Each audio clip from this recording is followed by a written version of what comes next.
Yeah, this is a good one.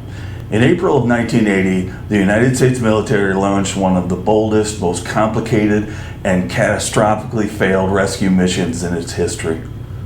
It involved elite Delta Force operators, helicopters that couldn't fly, Iranian sandstorms, and a deadly explosion in the desert. This is the story of Operation Eagle Claw, the rescue mission that never was, but changed everything. It all started on November 4th, 1979. A group of Iranian students, who were less students and more mob with matching headbands, stormed the U.S. Embassy in Tehran. They took 66 American hostages, later releasing a few, but holding 52 hostages for over a year. Now, I realize that the first rule of war is don't touch America's boats, but a close second has to be you don't take us hostage. Why?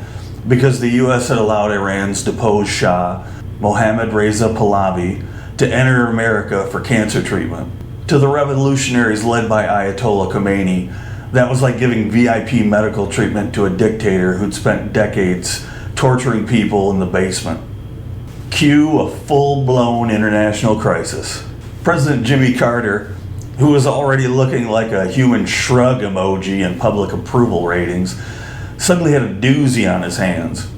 Negotiations failed, sanctions didn't work, so he turned to the military and said words every service member loves to hear. Let's try something complicated. Now let's meet the main characters of the show, Delta Force, the U.S. Army's elite counterterrorism unit, created in 1977 and itching for its first real mission. The plan?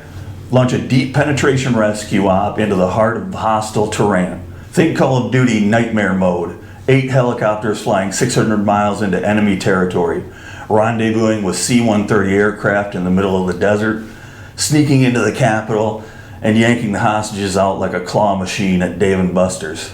Simple, right? The staging ground was a spot called Desert 1, a remote flat in the Iranian desert.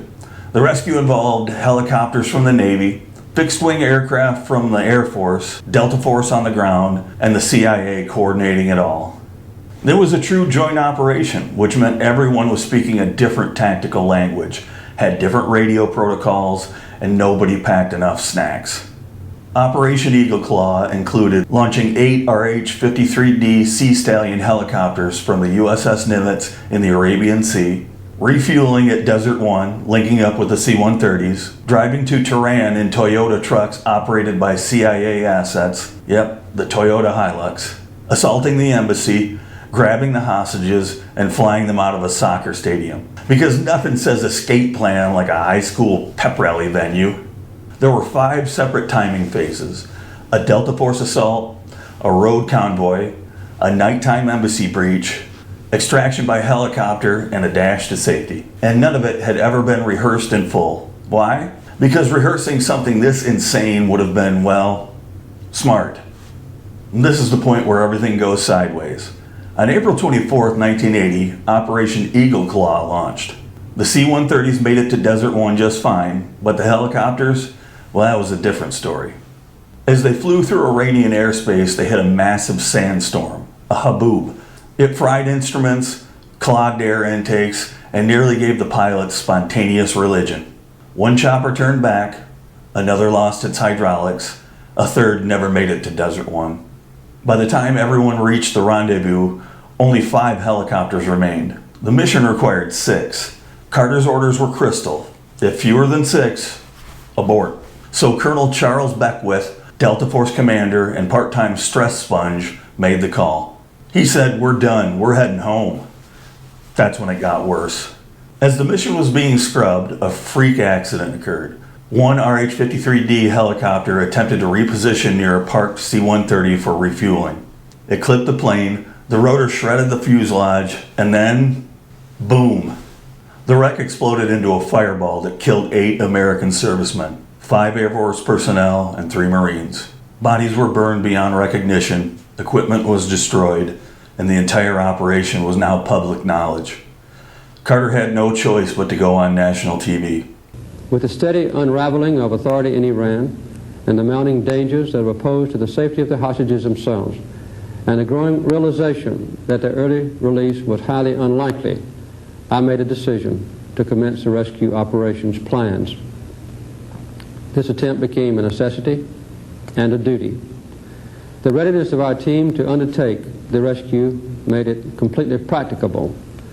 Accordingly, I made the decision to set our long-developed plans into operation. I ordered this rescue mission prepared in order to safeguard American lives, to protect America's national interest, and to reduce the tensions in the world that have been caused among many nations as this crisis has continued. It was my decision to attempt the rescue operation. It was my decision to cancel it when problems developed in the placement of our rescue team for a future rescue operation. The responsibility is fully my own. Well, damn, that's leadership, but that's also a career killer. America looked weak. Carter's poll numbers cratered. The hostages stayed captive for 270 more days. Worse yet, the Iranians put the charred remains of the American equipment on display in Tehran like a dystopian war museum, straight out of Mad Max. The political fallout? Reagan crushed Carter in the 1980 election. Just minutes after Reagan was sworn in, the hostages were released. Minutes. Was it a coincidence? Was it a backdoor deal? Well, we'll save that for another video. But here's the plot twist. Operation Eagle Claw, despite its failure, led to real progress.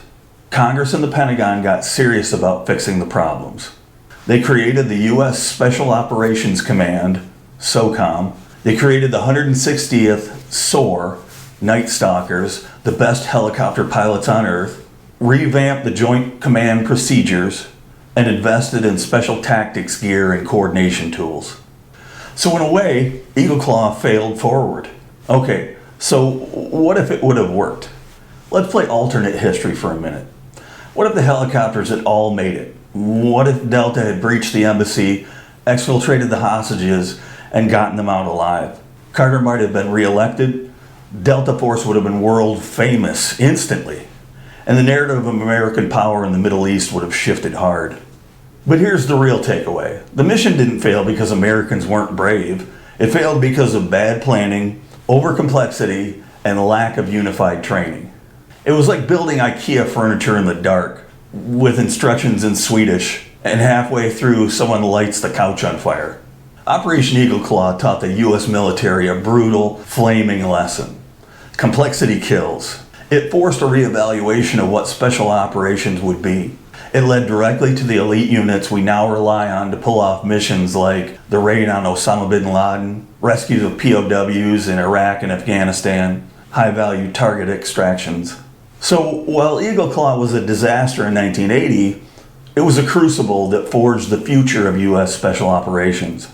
Operation Eagle Claw, the mission that didn't work, but somehow made everything else better. If you like this breakdown of military misadventure and Phoenix-like rebirth, like, subscribe, and share for more tactical tales, operational chaos, and the real stories behind the headlines.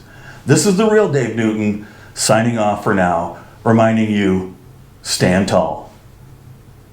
Oh, and remember, never try to refuel a helicopter next to a loaded C-130 in the middle of a sandstorm. As President, I know that our entire nation feels a deep gratitude, I feel, for the brave men who were prepared to rescue their fellow Americans from captivity. And as President, I also know that the nation shares not only my disappointment that the rescue effort could not be mounted because of mechanical difficulties, but also my determination to persevere and to bring all of our hostages home to freedom.